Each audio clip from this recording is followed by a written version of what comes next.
আমরা স্বপ্ন দেখতেছি আমরা বিভাগ করব। আমি তো এখনো জেলা শহরের সিটি কর্পোরেশনেরই কোনো কন্ট্রোল মেকানিজম দেখতেছি না।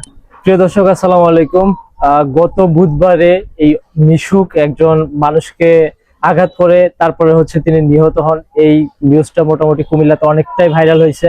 আমি আজকে এই মুহূর্তে দাঁড়িয়ে আছি যেই আঙ্কেলটি মারা গিয়েছিল তার বাসার ঠিক নিচে।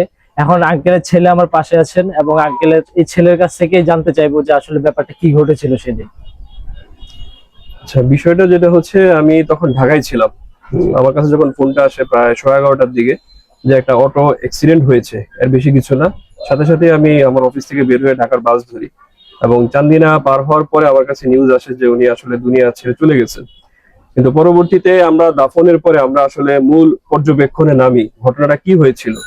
তো আমরা প্রথম যে ভিডিও ফুটেজটা কালেক্ট করি নিউ মার্কেট থেকে, সেই ফুটেজ আসার পরে আমরা আসলে অবাক হই যে বাবা সর্বোচ্চ সতর্কতা নিয়ে রাস্তার এই পার থেকে ওই পার এবং 80% রাস্তা উনি অতিক্রম করলেন এবং দূর থেকে দেখলেন একটা অটো আসতেছে এবং ওনার শতভাগ বিশ্বাস ছিল, আমি হাত দেখাইছি সে খালি অটো, সে দাঁড়াবে। কিন্তু সে কি হয়েছিল তার, যে সে আইসা একটা জলজন্ত মানুষের হাত দেখানোর পরও তার গায়ের উপরে উঠাই দিল এবং উঠাই দিয়ে শেষ না, সে ওইখানে মানুষটাকে চাপা দিয়েছে বৈশা সেটার উপরে।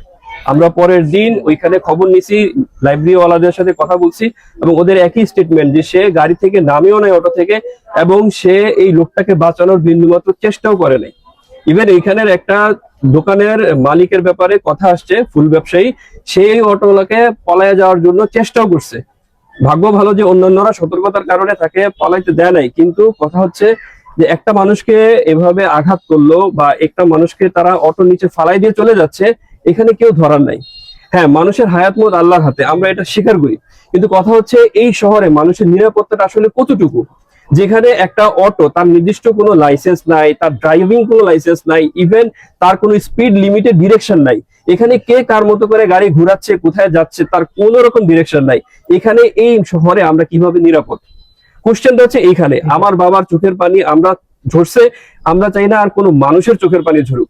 এখন আমাদের একটাই চাওয়া, সেটা হচ্ছে এই শহরটা নিয়মতান্ত্রিক হোক।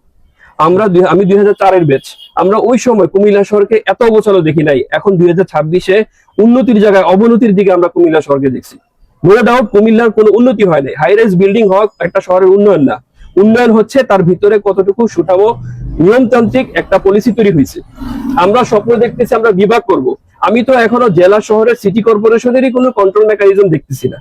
এখানে অটো কার আগে কে যাচ্ছে, কোথায় যাচ্ছে, তার ড্রাইভিং লাইসেন্স কি, তাকে এখানে ঢোকার পারমিশন কে দিচ্ছে, সকাল সন্ধ্যা যে যার মতো করে গাড়ি চালাচ্ছে, দেদারসে গাড়ি চালাচ্ছে, যারা লাইসেন্সধারী। ইভেন আমি অবাক হইছি, এখানে যারা বাইক নিয়ে চলতেছে তাদের